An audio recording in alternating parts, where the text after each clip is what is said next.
Dear students, today we shall discuss social contract theory of Thomas Hobbes.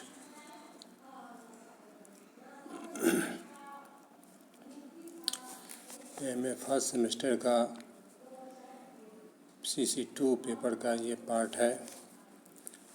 आज हम लोग Hobbs के बारे में जानेंगे, उसके बारे में चर्चा करेंगे। हॉब्स का जन्म 5 अप्रैल 1588 ईस्वी में इंग्लैंड में विल्टशायर के माम्सबरी नामक स्थान पर हुआ। यही उसकी प्रारंभिक शिक्षा भी हुई। बाद में वह ऑक्सफोर्ड यूनिवर्सिटी पढ़ने के लिए चला गया।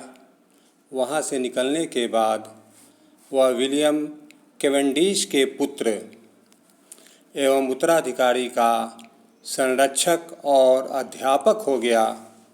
इस परिवार ने उसके जीवन पर बहुत प्रभाव डाला। परिणाम स्वरूप वह राजतंत्रवादी बन गया, अर्थात जीवन पर्यंत वह राजतंत्र का समर्थक हो गया। हॉब्स कहा करता था कि वह और भय दोनों जुड़वा पैदा हुए। ही एंड फियर बॉर्न ट्विंस। ऐसा माना जाता है कि जब इंग्लैंड युद्ध के भय से आतंकित था, उसी समय हॉब्स की मां ने समय से पूर्व ही हॉब्स को जन्म दिया था। फलतः भय ने हॉब्स के मन में जीवन भर के लिए घर कर लिया था। उसने इंग्लैंड का गृह युद्ध सन 1642 से 1649 के मध्य अपनी आँखों से देखा था, जिसने हॉब्स के मस्तिष्क पर बहुत प्रभाव डाला और उसको यह विश्वास हो गया कि शक्तिशाली राजतंत्र के बिना देश में शांति तथा सुव्यवस्था की स्थापना नहीं की जा सकती है। हॉब्स के लिखे ग्रंथों में लेवियाथान, जो 1651 ईस्वी में प्रकाशित हुई, उसमें उसके विचार मिलते हैं। हॉब्स का कहना था कि किसी भी राजनीतिक समाज का अध्ययन मानव स्वभाव के अध्ययन से प्रारंभ होना चाहिए। हॉब्स के अनुसार मनुष्य स्वभाव से झगड़ालू, ईर्ष्यालु तथा स्वार्थी प्राणी है। हॉब्स का मानना है कि मनुष्य अपने स्वार्थ की सिद्धि के लिए वह हमेशा शक्ति का संचय करता है। शक्ति के माध्यम से इच्छा पूर्ति का परिणाम संघर्षमय जीवन है। हॉब्स का कहना है कि राज्य की उत्पत्ति के पहले मनुष्य प्राकृतिक अवस्था में रहता था। इस अवस्था में सारे मनुष्य सबके विरुद्ध लड़ा करते थे, अर्थात प्राकृतिक अवस्था में सबका सबके विरुद्ध युद्ध। इसको हम अंग्रेजी में यूँ कह सकते हैं, बेलम ओमिनस और कंट्रा ओमिनस की स्थिति प्राकृतिक अवस्था में बनी हुई थी। प्रत्येक समय मृत्यु का भय छाया रहता था। इस प्रकार प्राकृतिक अवस्था में जिसकी लाठी उसकी भैंस, माइट इज राइट का सिद्धांत चलता था। मानव जीवन की सुरक्षा का कोई साधन नहीं था।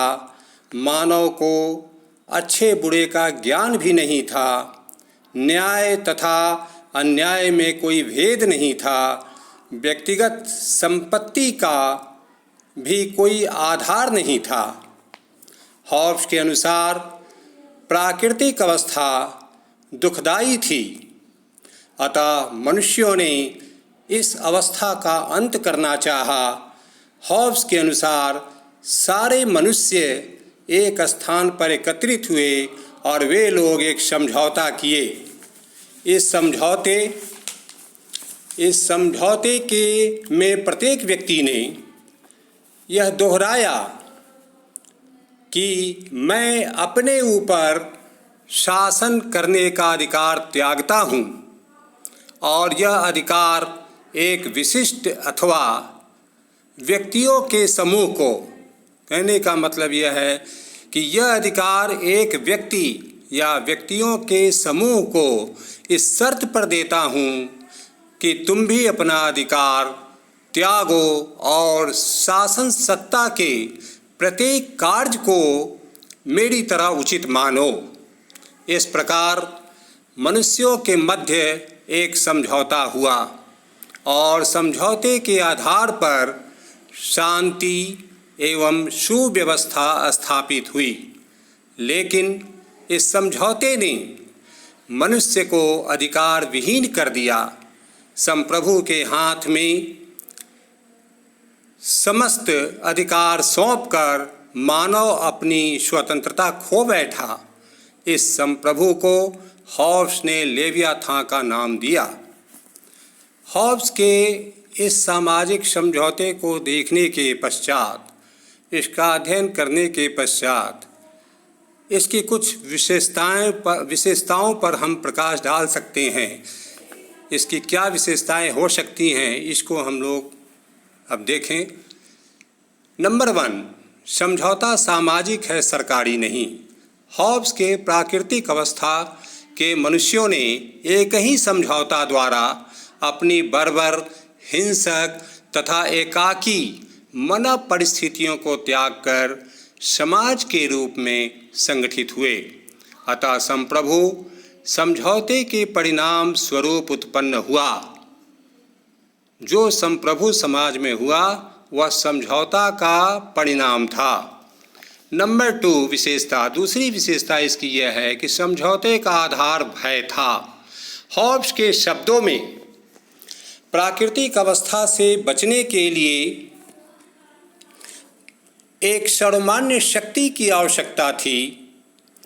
अतः सारे मनुष्यों ने मिलकर अपनी सारी शक्ति समझौता के माध्यम से एक आदमी या आदमियों की सभा को दे दिया, जो उनकी सम्मिलित इच्छाओं को एक इच्छा का रूप दे सके।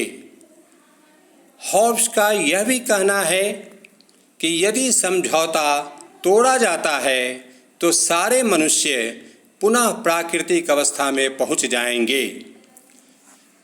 तीसरी विशेषता यह है कि समाज और राज्य में अंतर हॉब्स नहीं करता है। हॉब्स का कहना है कि समाज और राज्य में कोई अंतर नहीं है, क्योंकि एक के बिना दूसरे का अस्तित्व संभव नहीं है। नागरिकों का इसकी चौथी विशेषता द्वारा समझौता आत्मरक्षा के लिए किया गया था। इसलिए यदि संप्रभु लोगों के जीवन की रक्षा नहीं करता तो समझौता अपने आप भंग हो जाएगा। कहने का मतलब यह है कि ये समझौता सुरक्षा के लिए हुआ था। अगर जीवन की रक्षा के लिए हुआ था, यदि संप्रभु इसका पालन नहीं करता है, रक्षा नहीं कर पाता है, तो यह समझौता स्वतः भंग हो जाएगा। समझौते का पालन आवश्यक था। हॉब्स यह भी कहता है कि समझौता सारे मनुष्यों की स्वतंत्र इच्छा से हुआ है, अतः किसी भी व्यक्ति को उसे तोड़ने का अधिकार नहीं है। उसका यह भी कहना है कि व्यक्ति को भी एक बार समझौता में आ जाने के बाद उस समझौता को तोड़ने का अधिकार नहीं है। अतः किसी व्यक्ति को, कोई व्यक्ति ऐसा करता है तो संप्रभु उसे जान से मार सकता है, उसे दंडित कर सकता है। यदि कोई व्यक्ति समझौता को तोड़ने का प्रयास करे, कहने का मतलब यह है, तो संप्रभु उसकी हत्या करा सकता है, हत्या का करने का आदेश दे सकता है, या उसे कोई कठोर दंड दे सकता है। शासक निरंकुश और स्वेच्छाचारी हॉब्स के अनुसार समझौते के माध्यम से संप्रभु को सत्ता सौंपी गई है। चूँकि समझौते में शासक शामिल नहीं था, चूँकि समझौते में शासक शामिल नहीं हुआ, इसलिए वह समझौते से परे निरंकुश और स्वेच्छाचारी बन सकता है। उस पर समझौता का कोई असर नहीं, चूँकि वह समझौता का में एक पार्टी नहीं बना, इसलिए वह निरंकुश भी हो सकता है और स्वेच्छाचारी भी हो सकता है शासन चलाने के क्रम में, ऐसा माना जा रहा है। संप्रभु की एक और विशेषता यह है, हॉब्स के सिद्धांत की एक और सामाजिक समझौते के सिद्धांत की एक और ये विशेषता है कि हॉब्स का कहना है कि चूँकि संप्रभु समझौते के किसी शर्त से बंधा नहीं है, इसलिए संप्रभु के किसी कार्यों के विरुद्ध विद्रोह जनता को नहीं करना चाहिए। जनता संप्रभु को इसके किसी कृत्यों के लिए दंड नहीं दे सकती। अतः हॉब्स का दर्शन अपने आप में महान है, भले ही आज के संदर्भ में ये सही नहीं हो। इसके बारे में और आगे हम लोग नेक्स्ट क्लास में चर्चा करेंगे। थैंक्स।